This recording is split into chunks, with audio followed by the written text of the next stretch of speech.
Sarti seperti biasa ada di lapak gorengannya. Tak lama seorang pria parubaya datang.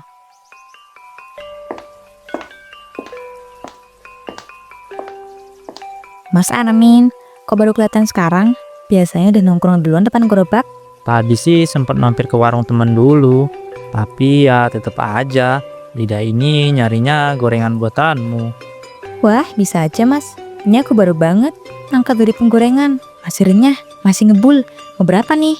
5 deh kayak biasa, tapi tambahin 1 lagi. Tahu isi yang gedean ya, buat nyuapin yang di rumah. Ih, Mas Armin kok romantis sih? Padahal kalau udah duduk di sini kayak lupa punya istri. Lah, masa gitu? Aku mah nggak lupa, cuman kan Sarti bikin sore lebih cerah. Alah mas, jangan manis-manis gitu ah. Bikin deg-degan aja dengerinnya. Deg-degan kenapa? Emang Sarti juga seneng ngobrol sama aku ya? Seneng sih, tapi takut. Takut ada yang lewat terus mikir macem-macem. Aku jualan gini aja, udah dilatin orang mulu. Ya, tapi kamu pede aja lah, pakaianmu juga nggak apa-apa. Cocok sama kamu, bikin gerobak ini jadi pusat perhatian. Ya iyalah, kalau nggak gini, siapa yang mau nyamperin? Sekarang kan jualan juga pakai strategi. Strategi? Waduh, aku jadi korban strategi nih ceritanya. Tapi asal bisa duduk di sini tiap sore aja, haha. Mas Armin, sampai segitunya. Jangan sampai ketahuan istri loh. Ya jangan bilang-bilang dong, lagian istri juga jarang kesini. Yakin, soalnya kemarin aku sempat lihat dia kayak ngintai gitu. Masa sih? Tapi ya aku kan cuma beli gorengan, nggak salah juga kan? Salahnya bukan dibeli gorengan mas, tapi nongkrongnya itu loh. Loh, aku tuh suka suasana sini, adem, enak, gorengan mantep, penjualnya juga enak diajak ngobrol. Mas, jangan terlalu sering manis begitu ah. Nanti aku jadi kelewat ramah lagi. Tiba-tiba dari ujung jalan, seorang perempuan muncul. Armin, sini kamu. Udah dibilangin berapa kali? Jangan kesini terus, masih aja. Loh, Dek, kok kesini sih? Aku cuma beli gorengan doang. Beli gorengan apa nongkrong? Jangan sok polos deh, udah pulang sekarang. Mbak Sari, saya nggak maksud apa-apa kok. Mas Amin juga cuma duduk bentar aja.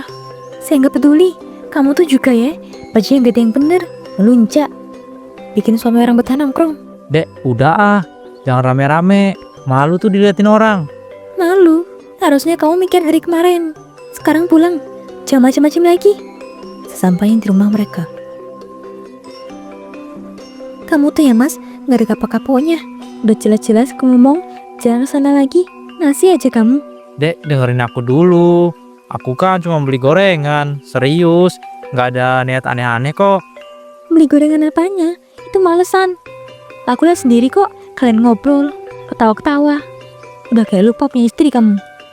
Lah, aku cuma basa-basi doang deh. Kan nggak mungkin aku beli gorengan terus langsung cabut. Namanya juga udah kenal. Kenal apanya? Emangnya kamu gak mikir apa? Nanti orang ngomongin aku juga. Aku nggak ngapa-ngapain kok. Lagian si Sati itu cuma jualan biasa. Pakaian dia ya emang gitu, bukan salahku juga kan. Tapi kamu yang tiap hari nyamperin. Padahal gorengan di rumah juga bisa aku bikinin kok. Ya beda lah dek. Beda. Nah tuh, kamu aku sendiri kan?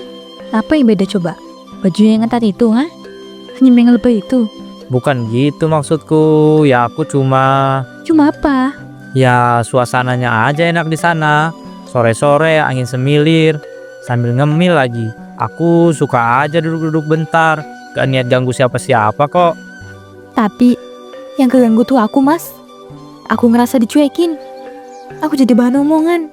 Aku gak mikir sampai sejauh itu deh. Aku cuma cari suasana. Suasana apaan? Kamu tuh bukan anak bujang lagi. Udah punya istri.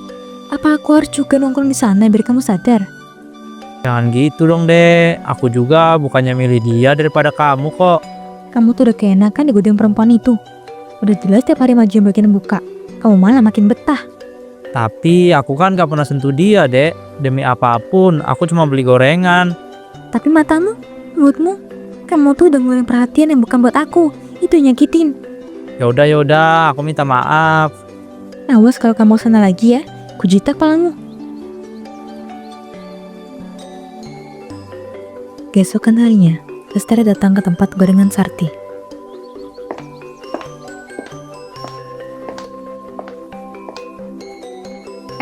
Mbak Lestari, tumben banget nih. Iya dong, kau pikir sebelum suamiku datang duluan, mending aku aja yang datang. Waduh, jadi sekarang gantian ya? Mbaknya yang pengen jaga gerobak itu? Gak juga, aku cuma pengen ngerasain sendiri sih gorengan yang katanya enak banget ini. Wah, kalau soal rasa mah gak bohong mbak, tapi saya gak bisa ngatur lidah orang ya. Ada yang bilang enak banget, ada juga yang bilang enaknya tuh karena saya yang jual. Iya, soal yang jual ini bikin aku mikir. Maksudnya mbak? Aku gak suka ya cara kamu berpakaian terlalu terbuka, gak cocok sama tempatnya. Mbak Lestari, saya ini jualan di pinggir jalan, gerahnya luar biasa. Pakaian saya ya menyesuaikan. Lagian, apa salahnya kalau siapa yang kelihatan cantik? Kelihatan cantik itu beda mbak. Tapi kalau sampai orang datang bukan karena gorengannya, tapi karena mau ngeliatin kamu, itu udah bukan jualan lagi, namanya pancingan. Maaf ya mbak, saya nggak pernah maksa siapapun buat ngeliat saya. Yang mampir ke sini ya karena mereka suka. Saya senyumnya karena ramah, bukan godain. Sadar nggak, kamu tuh jadi pusat perhatian. Suamiku, laki-laki lain, pada betah nongkrong di sini. Saya sadar kok mbak, tapi kan bukan saya yang nyuruh mereka datang. Saya cuma jualan di sini. Salah saya di mana? Salahnya, kamu tahu mereka ngeliat kamu gitu, tapi kamu tetap muka aura kamu. Itu namanya kamu biarin goda makin deket. Mbak, saya bukan ngelunjak ya, tapi saya yang kerja keras, bukan nyolong, bukan pelakor. Lagian orang masing-masing tuh punya pemahaman sendiri. Gak bisa semua orang dipaksa cara pandangnya sama. Jadi kamu bangga ya dengan seksi sama suami orang? Gak bangga kok mbak, tapi saya juga gak bisa nutup mata. Kadang bikin ramai dagangan saya, ya karena saya juga. Tapi bukan berarti saya jual tubuh, sama saya jual gorengan kok. Lestari terdiam sejenak. Saya ini hidup sendirian mbak, gak ada yang nanggungin kalau saya diem aja. Gak usaha, saya makan apa? Tapi jangan sampai usaha kamu itu bikin rumah tangga orang jadi goyah. Itu juga dosa tau nggak? Kan mereka yang datang ke sini, bukan saya yang manggil. Ya udah, gorengannya bungkus, pisang 2, bakwan 2. Siap mbak. Lestari pun sampai di rumah tak lama kemudian, tapi melihat suaminya mengendap-endap. Mas Armin, Astaga dek, kok kamu udah pulang? kamu tuh mau kemana? Nggak kemana-mana kok dek, cuma cari angin aja bentar. Cari angin? Ngapain anda begitu? Mau nyelinap dari siapa coba? Ya ampun dek, aku kan cuma kepikiran gorengannya si Sarti. Kan biasanya juga dia udah buka. Tuh, kalau mau gorengan, udah aku beliin. Gak usah alasan lagi ya mas. Dek, aku nggak tahu kamu kesana tadi. Kamu pikir aku bakal diem aja? Nunggu kamu main sama perempuan lain? Kamu tuh makin hari makin ngelunjak. Bukan gitu dek, aku beneran cuma pengen gorengan. Sumpah nggak ada niat aneh-aneh kok. Udah gue kasih kesempatan kemarin, janji manis doang. Sekarang mau ngendap-ngendap. Iya, aku salah dek. Tapi kamu juga jangan terlalu suuzon dong. Aku tuh suka suasana aja, bukan orangnya. Apalagi? Suasana apa lagi? Gak usah bohong mas. Kamu tuh ngelar sama yang jual, bukan sama gorengannya. Beneran deh, sumpah. Udah, gak usah sumpah-sumpah lagi. Aku tadi udah ngomong langsung sama dia. Dan aku kasih tahu supaya dia jaga diri. Armin pun akhirnya tidak jadi pergi. Jangan ngulangin lagi ya mas, kalau kau masih pengen rumah ini tetap jadi tempat pulang. Hari-hari berlalu, gerobak gorengan milik Sarti selalu ramai. Siang itu, Lestari baru pulang dari warung setelah membeli beras. Saat melatih Sarti, ia berhenti. Wah, ramai terus ya. Dagangannya laris manis. Tapi kok kadang bingung, yang laku gorengannya apa bajunya ya? Mbak Lestari, tumben mampir. Kalau nyindir biasa aja dong, jangan langsung serang. Aku cuma bilang apa yang kulihat kok. Orang datang bukan cuma karena gorenganmu, bajumu itu loh. Alah, saya jualan di pinggir jalan. Panas mbak, kalau saya pakai sweater bisa gosong ntar.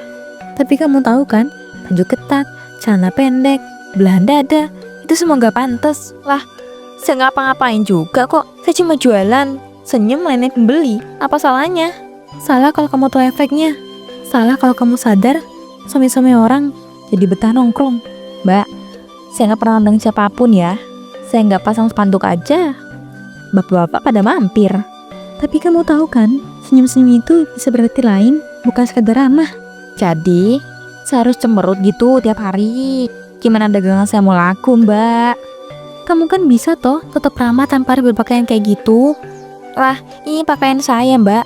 Saya yang beli, saya yang pakai. Gak rugiin siapa-siapa kan? Gak ngerugiin. Kamu tahu nggak?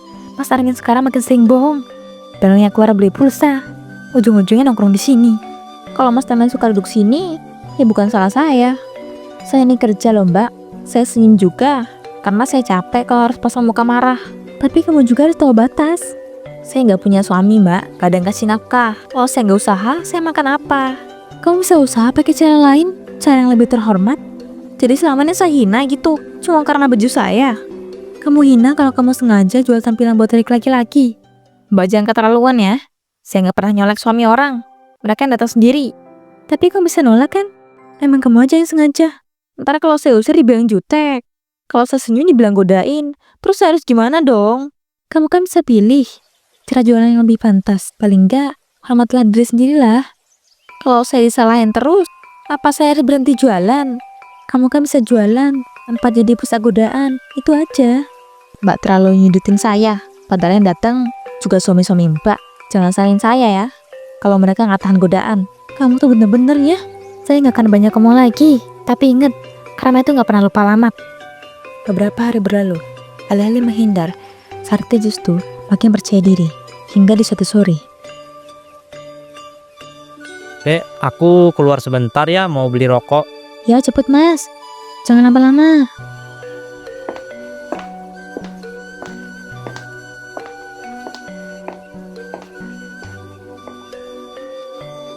Amin pun pergi, tapi bukan ke warung, melainkan ke tempat Sarti.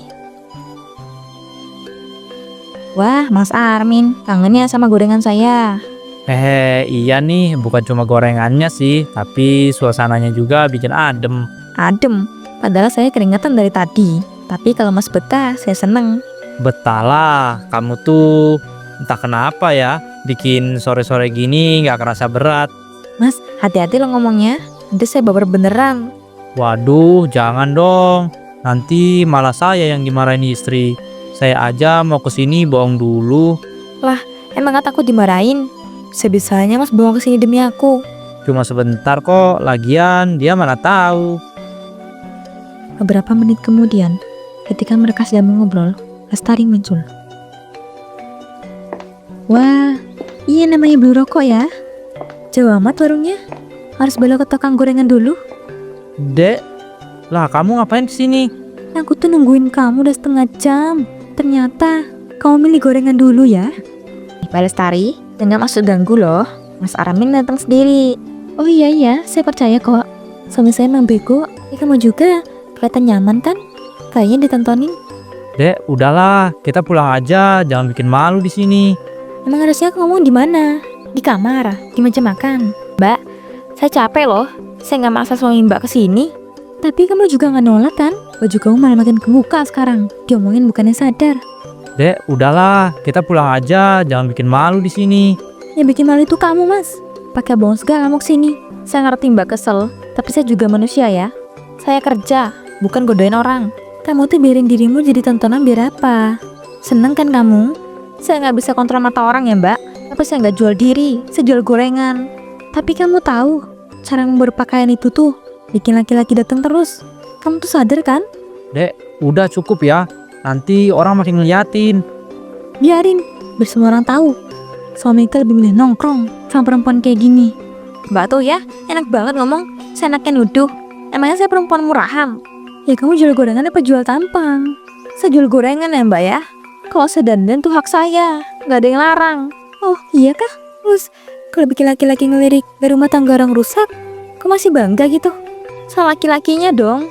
Jangan salahin saya. Kalau saya kelihatan menarik. Menarik? Kamu tuh bukan menarik. Kamu mancing nafsu. Cukup dua-duanya cukup. Jangan ribut di sini, dilihat orang. Minggir Mas, jangan bela dia. Saya nggak butuh dibela. Tapi saya gak akan diem dihina terus. Hina? Kamu tuh emang udah hina. Selama ini kamu bangga dibilang seksi kan? Saya kerja ya Mbak. Saya nggak kayak perempuan lain yang bisa nyindir dari jauh. Saya nyindir karena saya perempuan yang masih punya harga diri. Udah cukup Mbak.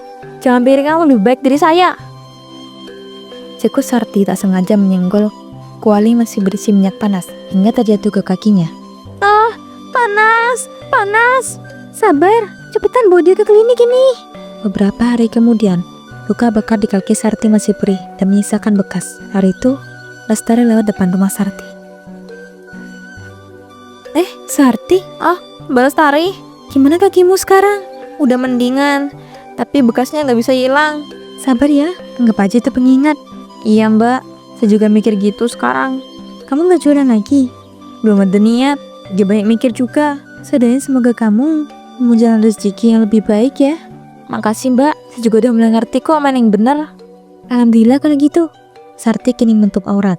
Dia pun sadar, seharusnya ia menutup aurat sejak awal. Kini harus menanggung akibatnya dengan luka bakar di kakinya yang sebagai pengingat.